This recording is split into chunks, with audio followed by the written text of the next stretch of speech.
Good morning, Kingsley community. Pastor Colleen Wehrman here from the Kingsley United Methodist Church, coming to you with another daily devotion for Tuesday, September 7th, 2021, first day of school for those of you who will be heading on out to school or staying at home and being homeschooled. Blessings to you, your family, your staff, the staff, teachers, all of everybody. Have a safe year. So we're moving on to Bob Goff's Live in Grace, Walk in Love, a 365-day journey. Again, not going to read the whole thing. Go out and buy it. So we're on day 13. I know, we just started. We're on day 13. If you want to fly, you have to fail. Don't be too hard on yourself when you do. Proverbs 24:16. Though the righteous fall sometimes, they rise again, but the wicked stumble when calamity strikes. So Bob writes, I started an airline once. It sounds impressive, but it really isn't. Here was the idea. I live for part of each year away from everyone in Canada. The nearest home is more than 10,000 square miles away. I thought it would be cool to have a fleet of amphibious planes that take off and land on water to fly folks to mountain lakes and other inaccessible places like the place I live with my family. So I got a dock, hired some pilots, gave them fancy airline hats, and bought a bunch of official-looking pilot shirts with the gold stripes on the shoulders. I had everything in place except one minor detail. I didn't have an airplane. I'm not kidding. I checked around, and buying an airplane that was already flying was too expensive, so we assembled our first one by picking over grounded planes. A couple of wings here, a fuselage there, a tire from that one, and a propeller. We assembled our airplane from all the parts and stood next to it. Sorry, Bob, but I'm not flying on your plane. The Wright brothers could not have been prouder. We had put a Krispy Kreme-inspired paint job on it, and it just so folks knew how serious we were. It looked delicious, if only barely airworthy. Simply put, we moved from thinking about this idea to trying it. Chances are you've started your own small airline before, too. You've made a paper airplane, right?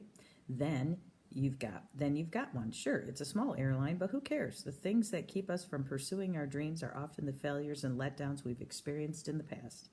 Don't let who you were decide who you're becoming. I'll read that again. Don't let who you were decide who you're becoming.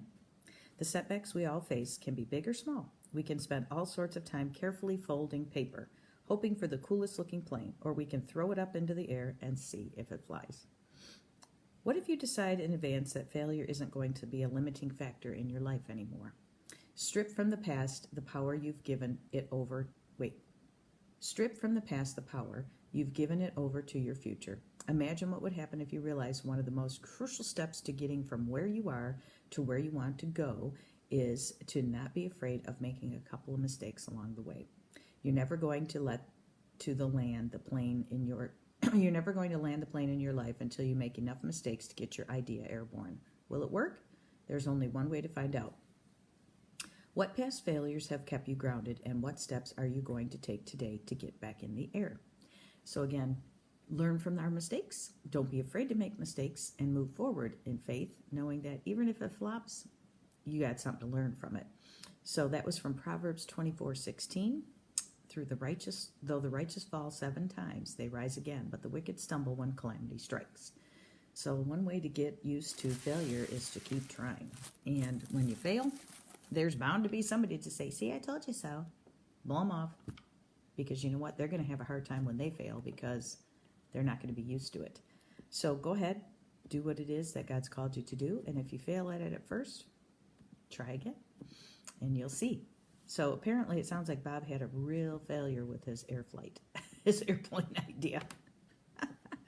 But he kept going, and I'm sure he did not create an airline, but he probably was inspired to do something else. And that's the amazing thing about failures is once you're down, you can stay down, or with God's help, you can move forward and try something new. So apparently maybe Bob's goal was to write a book instead of start an airline.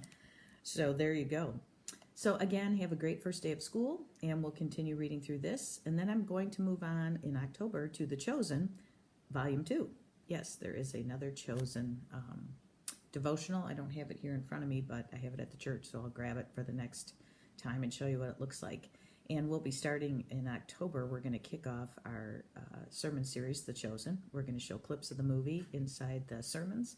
And we're also going to kick off by showing the movie, probably a Sunday matinee. So watch out for more information on that. Until then, have a good day. Enjoy your first day of school.